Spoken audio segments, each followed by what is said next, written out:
Hola a todos. En el universo se calcula que hay entre 200.000 millones de galaxias y hasta 2 billones. No todas ellas son galaxias espirales como la Vía Láctea. De hecho, ni siquiera todas las galaxias espirales son iguales. También podemos encontrar galaxias elípticas y galaxias irregulares. Es decir, hay mucha variedad de galaxias y entender por qué tienen sus aspectos nos puede ayudar a entender cómo evolucionan las galaxias y cómo evoluciona el universo hasta cierto punto. Así que en este vídeo lo que quiero contaros es qué tienen en común, por ejemplo, una galaxia espiral y una galaxia elíptica, o por qué las galaxias grandes tienen muchas galaxias pequeñas a su alrededor, en su órbita, como el caso de la Vía Láctea, que tiene las nubes de Magallanes como las galaxias satélite más conocidas. Porque entender todo eso nos ayuda a entender mejor qué es lo que estamos observando cuando miramos en la distancia hasta los confines del universo. Pero primero tenemos que definir qué es una galaxia. Una galaxia, en su definición más elemental, es simplemente una gigantesca agrupación de estrellas que permanece unida por su propia gravedad. Hay que entender que esa es la definición más simple y se puede confundir con cosas como un cúmulo globular o un cúmulo abierto, que son agrupaciones de estrellas muchísimo más pequeñas que una galaxia, que también están mantenidas por su propia gravedad. Hay que sumar otros factores. En el caso de una galaxia, también tenemos la gravedad que aporta la materia oscura, que es necesaria porque si observamos la cantidad de estrellas que hay en una galaxia y calculamos su masa en función de su brillo, lo que obtenemos es que no tienen suficiente gravedad como para que la galaxia permanezca unida. Debería dispersarse con el paso del tiempo y sin embargo no es así. De ahí sabemos, entre otras muchas cosas, que la materia oscura debe de estar presente en el universo aunque no la podamos observar. Además, no todas las galaxias son iguales. La galaxia Andrómeda, por poner un ejemplo, tiene en torno a 1 billón de estrellas, con B. La Vía Láctea se calcula que tiene unos 200.000 millones de estrellas y una galaxia enana, como podría ser las nubes de Magallanes, son mucho más pequeñas que Andrómeda y la Vía Láctea. Y ya que estamos con ella, vamos a comenzar primero por la Vía Láctea. Es una galaxia espiral barrada, con un diámetro de entre 100 y 130.000 años luz. Yo suelo utilizar la referencia de 120.000 años luz, aunque es verdad que en los últimos tiempos se han publicado estudios en los que se calcula que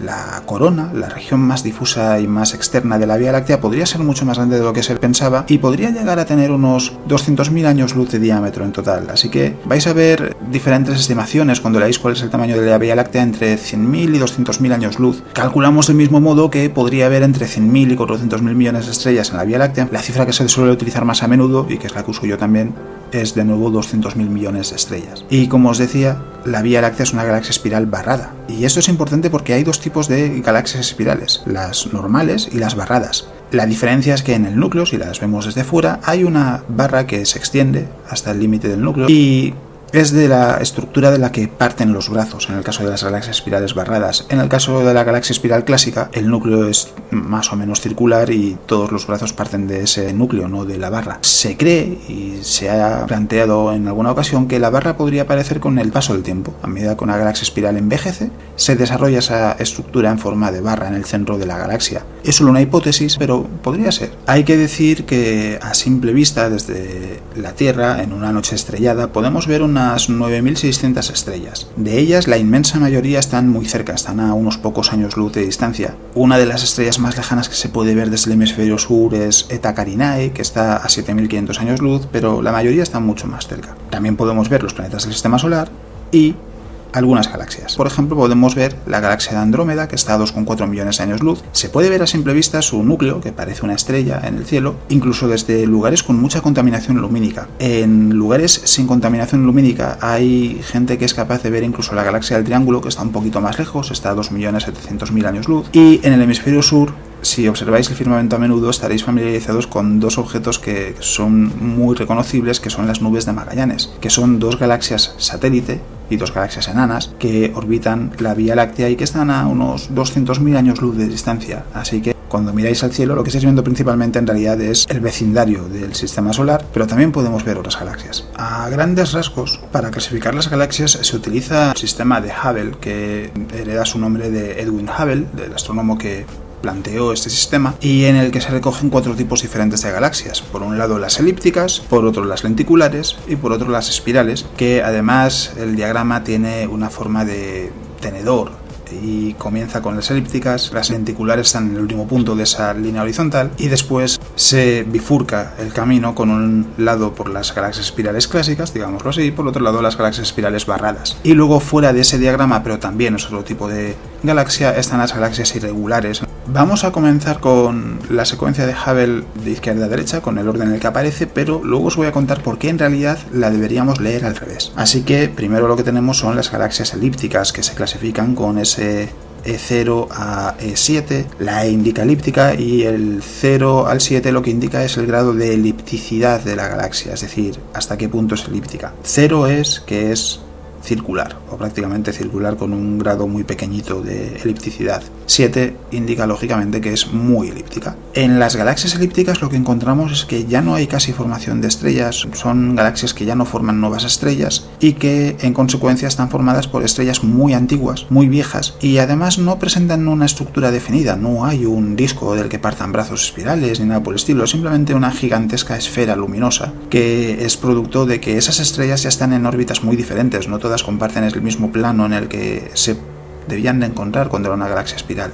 Os digo esto y es por lo que os explicaba que en realidad la secuencia de Hubble la deberíamos leer de derecha a izquierda, porque las galaxias elípticas en su gran mayoría probablemente son el resultado de colisiones entre galaxias espirales y también entre espirales y elípticas que terminan teniendo este resultado. En una galaxia elíptica no hay ninguna estructura, mientras que en una galaxia espiral podemos ver que más o menos todas las estrellas orbitan en un mismo plano. No es exactamente plano, porque en el caso de la Vía Láctea el disco tiene unos 1000 años luz de espesor de media aproximadamente, pero más o menos están todas en el mismo plano. En el caso de una galaxia elíptica no es así, son órbitas mucho más caóticas alrededor del agujero negro supermasivo que hay en el centro de todas las galaxias grandes, tanto espirales como elípticas, tienen uno en su centro. En el caso de la Vía Láctea es Sagitario A estrella, el nombre que le damos al agujero negro supermasivo de nuestra galaxia. Las galaxias elípticas gigantes son las más grandes que podemos observar en el universo y son bastante comunes en el centro de los supercúmulos de galaxias. Un supercúmulo es simplemente una gran agrupación de galaxias que está unido por su gravedad. En el camino de la secuencia de Hubble veréis que el último punto antes de que se bifurque el camino es las galaxias de tipo S0. Esa definición es una galaxia lenticular y es un tipo de galaxia que está literalmente a medio camino entre la espiral y la elíptica. Es el paso intermedio de esa evolución, si lo queréis imaginar así, de la galaxia espiral, que tiene una estructura muy definida y unas características muy definidas que vamos a ver ahora, a una galaxia elíptica que no tiene ningún tipo de estructura, que está formada por estrellas viejas. Claro, en esa evolución es lógico pensar que habrá un momento en el que tendrá todavía parte de la estructura de una galaxia espiral,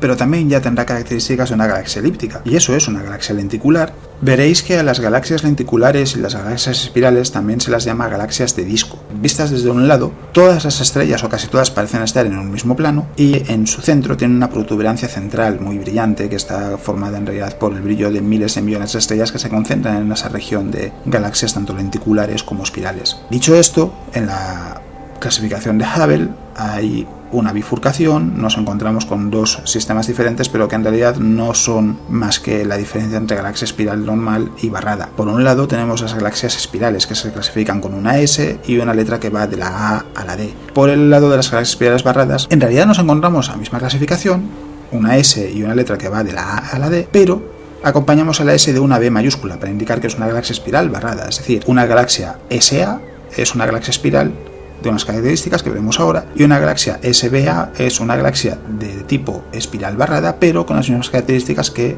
lo que indica la letra A. La clasificación de Hubble distingue galaxias espirales en función de su distribución de los brazos, cómo están definidos y el tamaño de su protuberancia central. Hubble propuso de la A a la C y la D la añadió un astrónomo francés llamado Gerard de Bacolère, que la utilizó para definir las galaxias con brazos más sueltos, muy definidos y con regiones centrales muy pequeñas. Eso en el caso de la letra D. La A por tanto indica lo contrario: brazos muy apelotonados, muy poco definidos y una región central muy grande. ¿Esto qué quiere decir?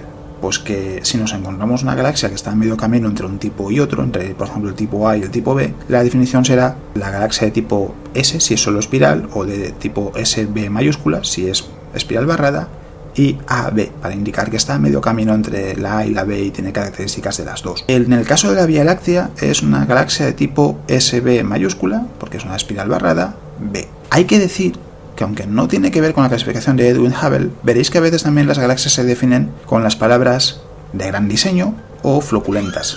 ¿Cuál es la diferencia entre una y otra? Una galaxia espiral de gran diseño es en realidad una galaxia que tiene los brazos espirales muy definidos. Una galaxia floculenta es lo contrario, una galaxia espiral en la que los brazos están muy poco definidos. En algunos casos incluso llegan a aparecer simplemente como una gigantesca colección de nubes de gas y polvo que sí siguen la estructura de un brazo, pero que no parecen estar conectadas entre sí. Los brazos espirales de una galaxia espiral están formados en realidad principalmente por estrellas muy jóvenes que se han formado recientemente, que son muy masivas y que brillan con un color azul muy característico. Es una de las principales diferencias con la galaxia elíptica. Las galaxias espirales están compuestas por estrellas muy jóvenes, están en episodios de formación de estrellas constante, además más o menos activos. Y por último, saliendo ya de ese diagrama de Hubble, pero también dentro de ese tipo de galaxias, tenemos las galaxias irregulares, que las hay solo de dos tipos, las galaxias irregulares 1 y las galaxias irregulares 2. La diferencia entre una y otra es que las de tipo 1 son asimétricas, no tienen un aspecto bien definido y se pueden observar muchos cúmulos abiertos, es decir, de estrellas formadas recientemente, y que las de tipo 2 pues están más definidas. Es más difícil encontrar cúmulos estelares bien definidos y tampoco tienen una forma regular, es decir, también son asimétricas. Esto nos deja por último las galaxias peculiares, por llamarlas así. Son galaxias que presentan un aspecto que no tiene nada que ver con lo que podemos observar que podamos encajar en esas otras definiciones. La más conocida seguramente sea el objeto de Oort. Es una galaxia anular y se llama así porque la región central parece una galaxia elíptica, pero la región exterior parece un disco de una galaxia espiral alrededor del centro. Y hay galaxias de este estilo, no todas son galaxias anulares como el objeto de Oort, las hay de otros tipos, pero no encajan en un grupo en particular y por tanto se les llama galaxias peculiares. Para terminar, solo queda decir que la mayor parte de las galaxias del universo son galaxias enanas, galaxias satélites de galaxias mucho más grandes. La Vía Láctea, por ejemplo, tiene más de una docena de galaxias de este tipo a su alrededor. Las más conocidas son las nubes de Magallanes y casi todas las galaxias enanas son de tipo irregular. Hay alguna galaxia elíptica satélite, como es el caso de Messier 32, que es una pequeña galaxia elíptica alrededor de la galaxia de Andrómeda, pero la mayoría son irregulares. A esto hay que sumarle que hay otras clasificaciones, como por ejemplo los núcleos de galaxia activos, las galaxias que tienen un agujero negro supermasivo que está absorbiendo una cantidad importante de material, que es algo que podemos observar en el pasado del universo, en galaxias muy lejanas, a miles de millones de años luz de la Vía Láctea, que son lo que conocemos por ejemplo como cuásares. En definitiva, entre esos miles de millones de galaxias, quizás billones que componen en el universo observable, podemos encontrar de todo. Pensando ya en los próximos vídeos, sí os quería contar que el de la semana que viene será sobre el libro Hacia las estrellas, que publico el 7 de marzo, precisamente por eso, porque ya sabéis que los vídeos los publico los domingos, y ese es el último domingo antes de que salga el libro. Pero como hemos hecho hasta ahora, os voy a dejar dos temas, son los que cubriré en los siguientes vídeos, que serán dentro de 2 y 3 semanas, y que, como siempre, simplemente en los comentarios decís cuál es el que os gustaría que trate primero y el que salga con más votos será el primer vídeo de esos dos y el otro tema, el que trataré en segundo lugar. Los dos temas que os voy a proponer son algo diferentes a lo que hemos venido viendo últimamente, por un lado para cambiar un poco de temática y por otro pues para tener la libertad luego de plantear lo que más nos apetezca después de estos dos temas. El primero es que es la cosmología, que es una de las ramas más ambiciosas de la astronomía porque lo que intenta es dar respuesta a las grandes preguntas, cosas como de dónde vino el universo, cómo se formó el universo o cómo es posible que haya vida en el universo. Son preguntas que, como decía Carl Sagan, antes solo se contestaban en los mitos y la religión y que la cosmología intenta responder con la ciencia. La otra posibilidad es cómo fue el nacimiento del universo, es decir, qué pasó en el Big Bang en los primeros segundos y en realidad desde su primer segundo en el que pasaron muchísimas cosas hasta ya el momento en el que digamos que comenzaron a estabilizarse las cosas, que fue unos cuantos millones de años. Así que ya sabéis, cosmología o el nacimiento del universo y el Big Bang. El tema que más os guste será el que haga en primer lugar, que como os digo será dentro de 2 semanas porque primero hablaré de Hacia las estrellas y el segundo será el que haga dentro de 3 semanas y en ese vídeo os propondré otros 2 temas que no sé si estarán relacionados con esos o serán otros diferentes en función de lo que me vayáis comentando. Y eso es todo lo que os quería contar en este vídeo. Nos vemos.